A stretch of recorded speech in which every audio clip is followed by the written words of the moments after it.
Everyday and structurally evil. We're going to start about the definition of evil.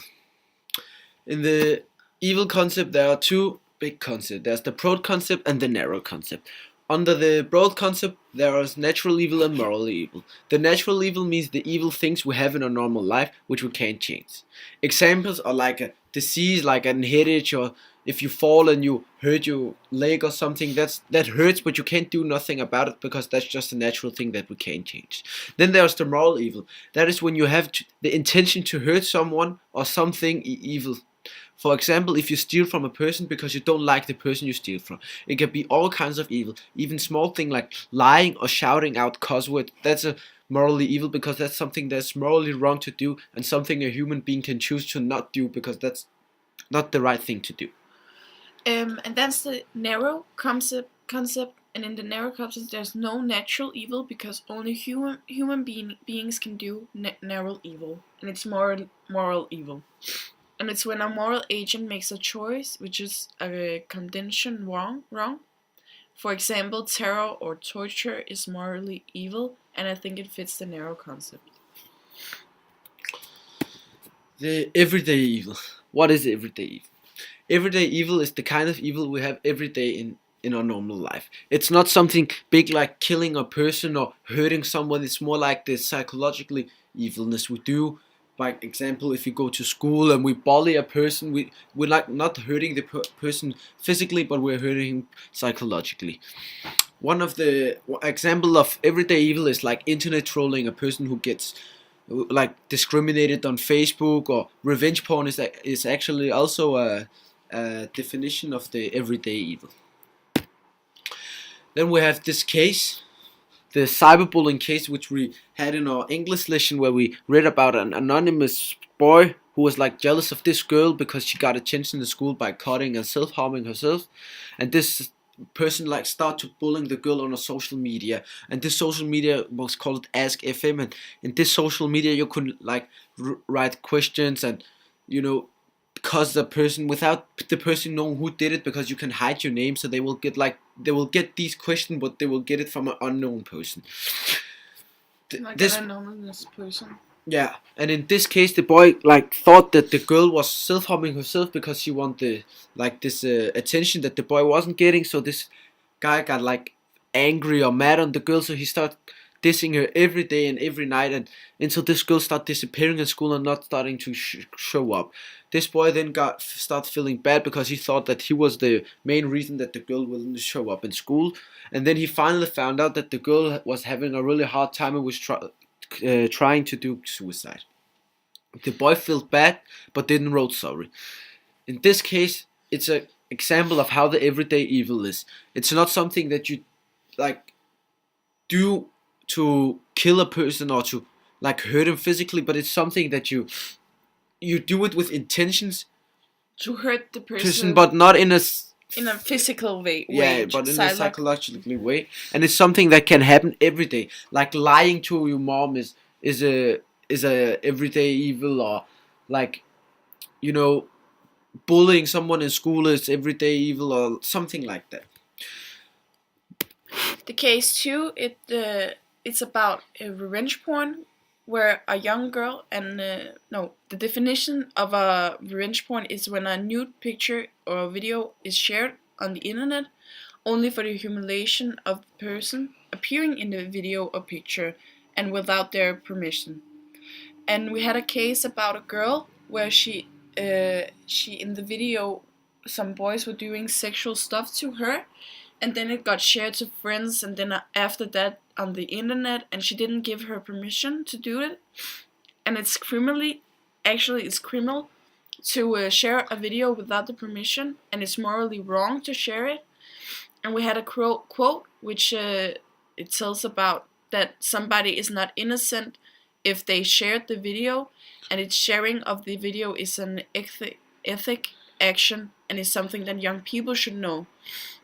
And it's like if you post sex tapes of your ex on the internet. Or not just your ex, but if you have some nude pictures of a girl or a boy or something where they, in the video don't feel safe, they feel like, how can you say it? in the tape they feel like honored in the tape, not feeling safe, not feeling very great, violated in the tape, and you share this tape, that is a revenge porn tape.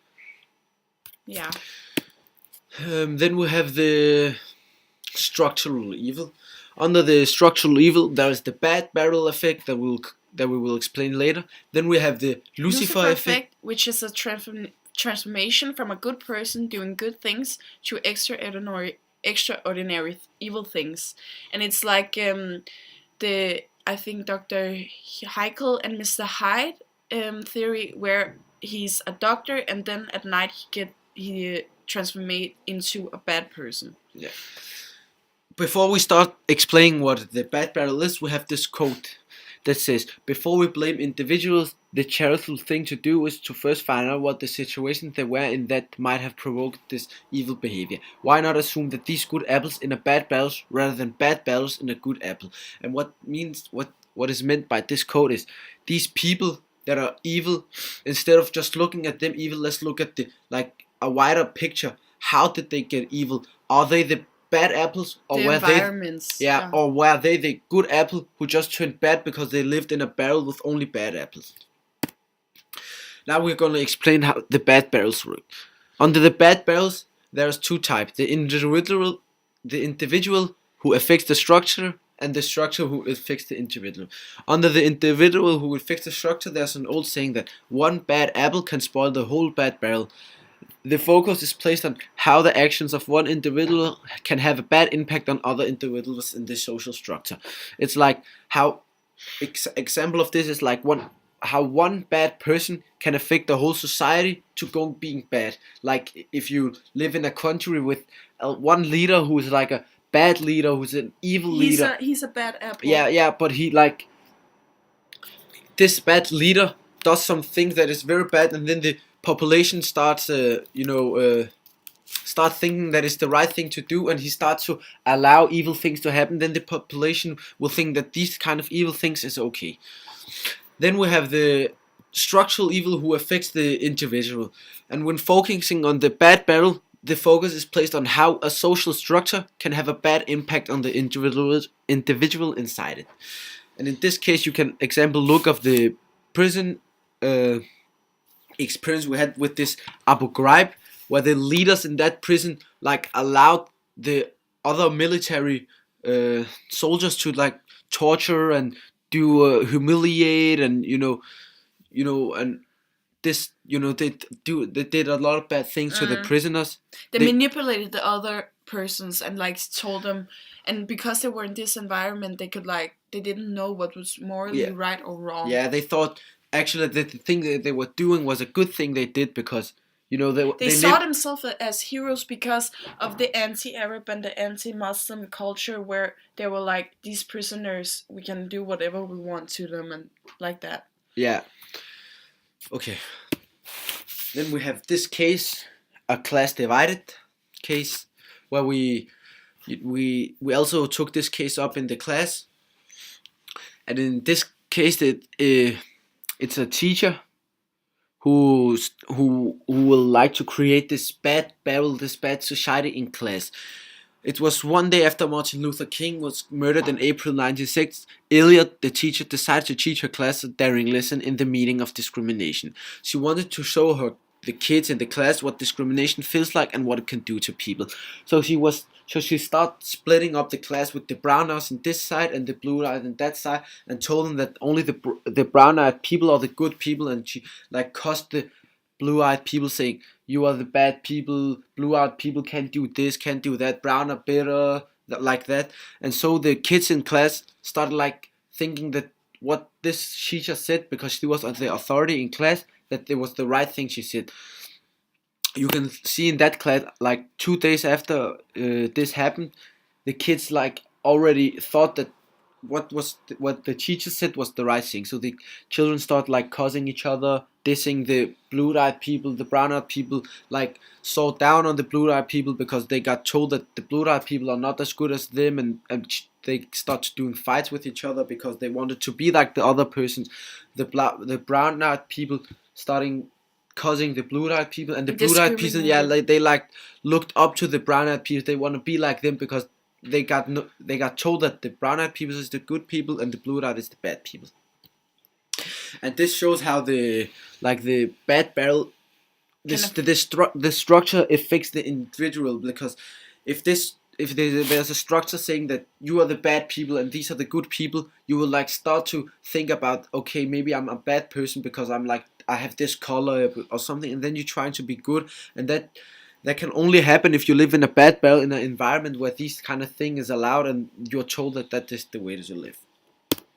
And then we learned about the Stanford prison, which is an experiment, was a study of the psychological effects of becoming a prisoner or a prison guard. And before they chose these participants, they tested them psychologically about after some test or something. And 24 of them were good apples, and they were healthy and psychologically stable. And then 12 of them were prison guards, and 12 of the half was prison guards, the half was prisoners. After they were in this environment for 14 days, the prison guards started to exploit their power, and they started to manipulate the prisoners. They started to torture them, and they started to violate them, and like they had to do push-up, and these push-up that they had to do, it reminds of the Nazi in Second World War, where the soldiers were like, you have to do push-ups to the Jews. And then it told about like the prisoners started to acting crazy, and they started to like not be the same people as they were before. And it tells about like how the bad barrel and the environment of this, like this was a prison, and it was only acting, like they knew that it was only acting, but after they were isolated, they didn't have contact to the world. It were only in this prison, and it started to affect them. Like the prisoners were crazy, and the gods like started actually believing that they are gods, and they start doing some evil things to the prisoners because they thought, we are the high authority, we are the gods, those are prisoners, they are bad people, we are the good people, so we can do what we want. And because they didn't have a man like guiding them or teaching them what is wrong and what is right, so all the acts they did was something that they thought was right in their consciousness. And that because maybe they are getting used to the higher authority, like looking down on the lower authorities, and they thought that in this case they were the high authority, so they did this kind of stuff. And then we're gonna assume everything we learned in this structurally and everyday evil. Me myself, I started out with, before we started this theme of evil, I thought evil was like one definition. You can be evil or you cannot. After learning like this experience, I have learned that the evilness has a lot of definitions, a lot of different types of evil. There's like the bad evil, there's the structurally evil, the everyday evil, and there's the moral evil, the natural evil. Like there's a lot of kind of evil. There's the evil with the attentions, and there's this evil without the attentions. And it tells about like if somebody does something evil, they don't know it, or maybe like if you're like in an environment where it's normal to do these things, you don't think it's like morally wrong. And we learned about the depravity scale, which it helps court systems to like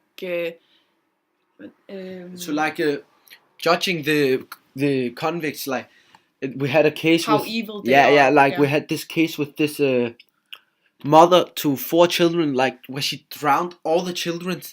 But she didn't do it like because she enjoyed to kill the kid. She was stressed. She was having a hard time. She didn't know what was right and what was wrong. And she admitted that she was like, I killed my kids. Yeah, but I didn't do it with the intention to be evil. And then there's a like example when the Anders Breivik, who just killed these 20. He killed a lot of children. I can't remember the precisely.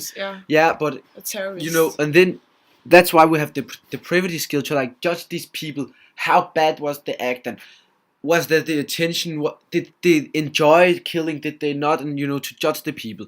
So I will say that this was a very exciting. Exciting experience and very learning, and you got to like learn new definitions and different types, and now we know like the difference between everyday evil or structured evil, and that's that.